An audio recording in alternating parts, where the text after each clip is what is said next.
Video लंबा हो जाता है इसलिए मेरे को इसको काटना पड़ा। तो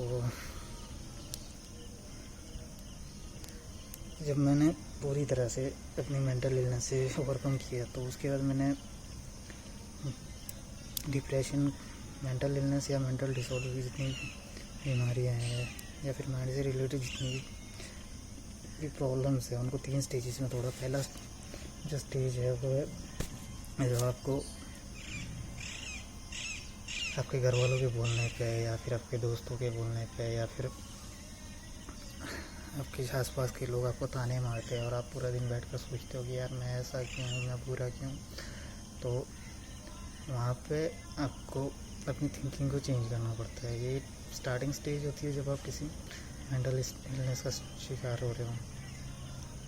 वहाँ पे आपको सिर्फ इतना सोचना होता है कि यार कोई बात नहीं, कोई फ़र्क नहीं पड़ता मेरे को इन लोगों से, मैं जैसा हूँ ठीक हूँ, बस मेरे को किसी की ज़रूरत, मेरे को इन लोगों के बोलने से मैं अपना ओपिनियन चेंज नहीं करूँगा या मैं अपनी थिंकिंग को चेंज नहीं करूँगा, अपना टाइम वेस्ट नहीं करूँगा। ठीक है, जब आप ऐसा करते हो तो ये कॉन्फिडेंस आपके माइंड में जाता है बैड थॉट्स की जगह पे।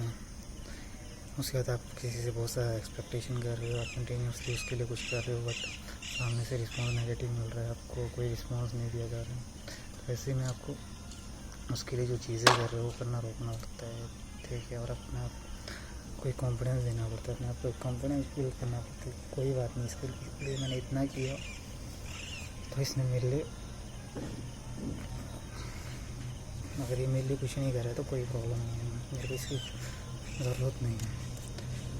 आपने 10 लाख रुपए आपको लॉस हुआ, आपने 10 लाख रुपए कहीं इन्वेस्ट किए और वो 10 लाख रुपए आप गवा बैठे हो। ठीक है, और आप बैठ के दिन रात सोच रहे हो कि मैंने 10 लाख रुपए इतनी मेहनत से कमाए, इतना सब कुछ किया मैंने। ठीक है, और वो 10 लाख रुपए मेरे, आप दिन रात बैठ कर ना आप सो रहे हो ना ढंग से खाना खा रहे हो। तो ऐसे मेरे को पता है वो 10 लाख रुपए तो वापस नहीं आएंगे, बट अब सोच के होना भी कुछ नहीं है। ठीक है, एटलीस्ट आप अपने दिमाग को एक कंटिन्यूसली बुरा फील करवाने के बजाय ये सोच सकते हो कि यार इट्स ओके, कोई बात नहीं, 10 लाख रुपए गए, ज़िंदगी पड़ी है, दोबारा कमा लूँगा, शुरुआत करूँगा अच्छे से शुरुआत करूँगा। तो यहाँ पे आपके दिमाग में जो आपकी फीलिंग्स जाती है थॉट्स के साथ, तो वो पॉजिटिव होती है, आपके कॉन्फिडेंस को बिल्ड करती है, आपके माइंड सेट को स्ट्रॉन्ग करती है एज़ कम्पेयर टू वो उसको वीक करने की बजाय। आपको डर लगता है किसी चीज़ से, किसी भी तरह का डर लगता है। यहाँ पर जब डर आता है, मेंटल इलनेस में एक फोबिया भी होता है जिसमें जैसे लोगों को पानी से डर लगता है या ऊंचाई से रात को अंधेरे ज़्यादा डर लगता है। ठीक है, तो ऐसे लोगों को अपना कॉन्फिडेंस खुद बिल्ड करना पड़ता है। ऐसे लोगों को सिर्फ अपनी फीलिंग्स स्ट्रॉन्ग शो करने के साथ साथ काम भी करना पड़ता है। जैसे मेरे को ऊंचाई से डर लगता था कि मैं ऊंचाई से 2-3 बार गिरा हूँ। तो मेरे स्टार्टिंग में क्या होता था कि मैं जब सोता था तो रात को मेरे को ऐसा लगा, सपने में ऐसा लगता था कि मैं कहीं ऊंचाई से गिर रहा हूँ, कंटिन्यूसली गिर रहा हूँ। तो मैंने अपने डर को निकालने के लिए मैंने एक नदी के ऊपर एक ब्रिज बना हुआ था, तो वहाँ पे दोनों साइड पे ग्रिल लगी हुई थी। 1600 फुट लगभग 400 से 500 मीटर ऊंचा ब्रिज था। तो दोनों साइड पे ग्रिल बनी हुई थी और ग्रिल की जो चौड़ाई थी वो 3.5 से 4, 6 से 8 इंच की थी। तो जब मैंने सोचा मैं इसके ऊपर क्लेम करूँ, इसके ऊपर चलना शुरू करूँगा। जब मैं चलना शुरू किया तो स्टार्टिंग में मेरे दिमाग ने मेरे को वार्निंग्स दी कि तो इसके ऊपर तेरे को ऊंचाई से डर लगता है, तो तू वैसे ही गिरता है, तू पहले ऐसे ही गिरा था, वैसे ही गिरा था। तो जब मैं स्टार्ट किया तो धीरे धीरे मेरे दिमाग में से वो डर निकलने लग गया और मेरा दिमाग मेरा सपोर्ट करने लग गया, वो मेरे को कॉन्फिडेंस देने लग गया कि तू कर सकता है, तू यहाँ तक आया, इससे आगे जा सकता है। होता यही है, जब हम स्टार्ट करने से पहले हमारा दिमाग हमें वार्निंग्स दे रहा होता है, हमारा दिमाग बोल रहा होता है कि तुम अगर ऐसा करोगे तुम्हारे साथ ये होगा, पहले भी ये हो चुका है। जब आप इसको स्टार्ट करना शुरू कर देते हो, जब दिमाग को लगता है कि नहीं यार इतना हो गया है, ठीक है, तो उसके बाद वो कॉन्फिडेंस के थॉट्स भी आना शुरू कर देता है। वो आपको बोलना शुरू कर देता है आपने इतना किया, यहाँ तक आ गए, अब यहाँ से अगर क्विट नहीं कर सकते, आप आगे जा रहे हो। ठीक है, यहाँ तक आ गए, आगे जाओगे। तो किसी भी तरह के डर या फोबिया को निकालने के लिए आपको कॉन्फिडेंस अपनी स्ट्रॉन्ग फीलिंग के साथ आपको करके दिखाना होता है, वहाँ पे वर्कआउट करना होता है आपको। आपने किसी से कमिटमेंट की है, आपने चाहे अपने रिलेशनशिप में कमिटमेंट किए है, चाहे किसी को पैसों के लिए कमिटमेंट किए है, चाहे किसी और चीज़ के लिए कमिटमेंट किए है, और आप उस कमिटमेंट को पूरा नहीं कर पा रहे हो। रीज़न कुछ भी हो सकता है, आपका वर्कआउट और यहाँ आप काम कर रहे हो वहाँ पे प्रॉब्लम हो सकता है, आपके फैमिली में प्रॉब्लम हो सकता है, कहीं आपकी ज़िंदगी में कोई और प्रॉब्लम है। तो जब आप कमिटमेंट कर रहे हो तो उस टाइम पे अगर आप उसे पूरा नहीं कर पा रहे हो तो एटलीस्ट जिन लोगों से आपने कमिटमेंट की है उन लोगों को थोड़ा सा इतना भरोसा दिखाओ, मैं कर लूँगा, ठीक है, रीज़न जो भी रहे एटलीस्ट मेरे को थोड़ा सा टाइम दो, ठीक है, मैं कर लूँगा। अगर आपको वो टाइम नहीं दे रहे हैं तो वो उनकी प्रॉब्लम है, ठीक है। अगर वो रीज़न है कि अगर वो लोग बोलते हैं कि आपको टाइम नहीं दे सकते तो जितना ठीक है तो मूव आउट करो यार, ज़रूरी नहीं है वहाँ पे रुकना। अगर एक इंसान आपके साथ ज़िंदगी भर आपके साथ रहना चाहता है, ठीक है, वादे कर रही है वो आपके साथ ज़िंदगी भर रहना चाहता है, लेकिन आपको टाइम नहीं दे सकता, आपकी प्रॉब्लम्स को समझ नहीं सकता है, तो आप ऐसे इंसान के लिए, तो मेरे हिसाब से वो इंसान आपके लिए सही नहीं है आज, ठीक है। कहीं ना कहीं आगे जाके वो प्रॉब्लम्स ही क्रिएट होगी और कुछ ही नहीं होगा। तो इस तरह की जो स्टार्टिंग स्टेज होती है वहाँ पे सिर्फ आपको अपने नज़रिए को बदलना होता है। बहुत सारी लड़कियाँ ऐसी होती है जो लड़कों की गेटअप में दिखती है कि हाँ वो अपना जो बात करने का तरीका है, कपड़े पहनने का तरीका है, उनका जो लुक है वो बिल्कुल लड़कों की तरह होती है एज़ कम्पेयर टू लड़की की तरह। आप अगर उनसे बात करोगे, उनसे उनकी फीलिंग शेयर करोगे तो वो बोलेंगे कि नहीं यार मेरे को ये अच्छा लगता है, ठीक है, मेरे को इस तरह से बात करना, इस तरह से रहना अच्छा लगता है। पर ऐसा कुछ भी नहीं होता।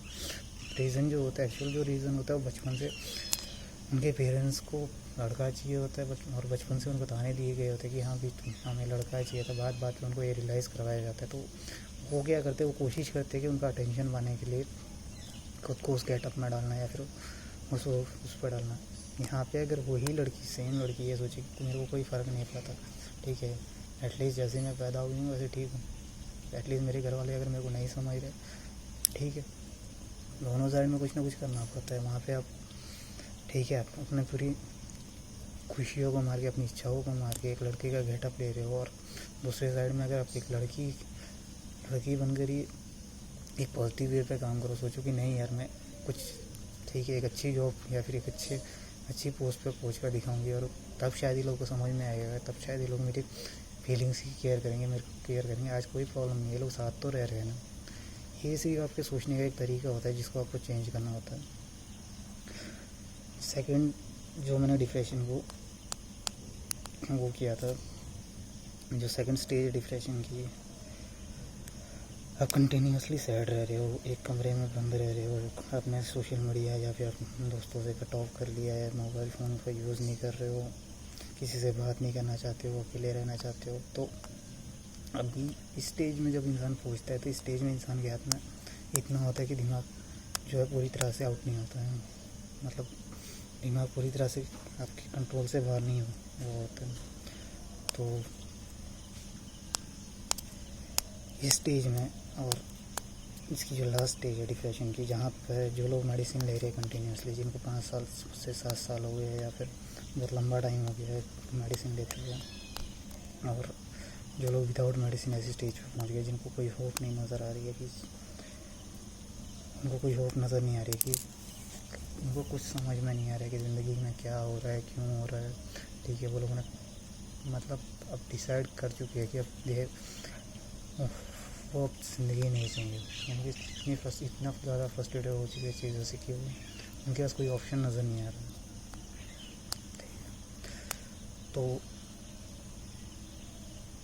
अगर आपके पास कोई होप नहीं है ना ज़िंदगी जीने की, या फिर आपके पास कोई रास्ता नहीं है, तो एक दिन और जी कर दे, आप उस होप को और उस रास्ते को ढूंढ लोगे जिसके रास्ते आप अपनी आगे की ज़िंदगी जी सकते हो। क्विट करना या फिर ज़िंदगी को ख़त्म करना कोई ऑप्शन नहीं है, ठीक है। उससे जो आपकी प्रॉब्लम्स है वो सॉल्व नहीं होगी, ठीक है। तो ये लास्ट स्टेज है। अब बात करते हैं कि आपको करना क्या है, या फिर मैंने क्या किया जिसकी वजह से मैं पूरा का पूरा जो है अपनी मेंटल इलनेस से बाहर आ गया था, ठीक है। और एक बात मैं उन लोगों से बोलना चाहता हूँ जो लोग मेंटल इलनेस का भी शिकार है, ठीक है, वो चाहे किसी भी तरह की है, ठीक है। जो मैंने इस 1 साल में झेला, आप उसके अभी 25% पे हो, क्योंकि रीज़न ये था कि मैंने मेडिसिन को अपने से ओवरकम किया, जो ठीक है, उसकी वजह से मेरे को बाकी मेंटल इलनेस का शिकार होना पड़ा है, जैसे एंजाइटी का, फियर का, ठीक है, सेक्सुअल प्रॉब्लम का है, और बहुत सारी प्रॉब्लम्स हैं, ठीक है। तो आप अभी जिस भी स्टेज में हो, चाहे डिप्रेशन की जिस भी स्टेज पे पहुँचे हो, ठीक है, तो जो मैंने झेला उसको 25% पे हो। इसके बाद भी आपके दिमाग में, आपके अंदर इतनी कैपेबिलिटी है, इतनी कैपेसिटी है कि वो बहुत कुछ झेल सकता है, ठीक है। अब ओवरकम करने के लिए आपको करना क्या है, आपको बेड पर लेटना है, ठीक है, ये फर्स्ट स्टार्टिंग स्टेज है। आपको बेड पर लेटना है और अपने राइट लेग को, अपने दाएं पाँव को अपने बाएं पाँव के ऊपर रखना है, अपने दोनों हाथों को अपने चेस्ट पे रखना है, ठीक है। अपनी आँखों को बंद करना है और आपके दिमाग में बहुत सारे थॉट्स चल रहे हैं, बहुत सारी फीलिंग्स चल रही है, बहुत सारी इमेजेस कंटिन्यूसली चल रही है, ठीक है, वो चाहे डर की है, चाहे किसी भी तरह की। आपको इन इमेजेस को छोड़ना है और अपने दिमाग के थॉट्स को रोकने के लिए आपको बार बार बोलना है कि मैं थक गया हूँ, मेरे को सोना है, मेरे को शांत हो जा, मैं थक गया हूँ, मेरे को सोना है, शांत हो जा, मैं थक गया हूँ, मेरे को सोना है, शांत हो जा, ठीक है। अपने दिमाग को रियलाइज़ कराना है कि ये यू आर कि तू कंटिन्यूसली काम कर रहा है, शांत हो जा, तू कंटिन्यूसली काम कर रहा है, शांत हो।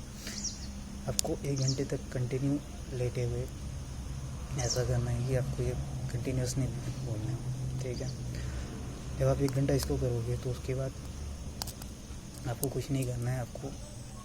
आप लेटे हुए हो, आपको अपने गर्दन के नीचे, अगर आपने सिरहाना पिल्लो लिया हुआ है तो उसके ऊपर एक टॉवल को रखना है फोल्ड करके, और आपकी गर्दन के नीचे रखना है, आपके सिर को बैक साइड में रख लेना है, बैक साइड की तरफ को डाल देना है, ठीक है।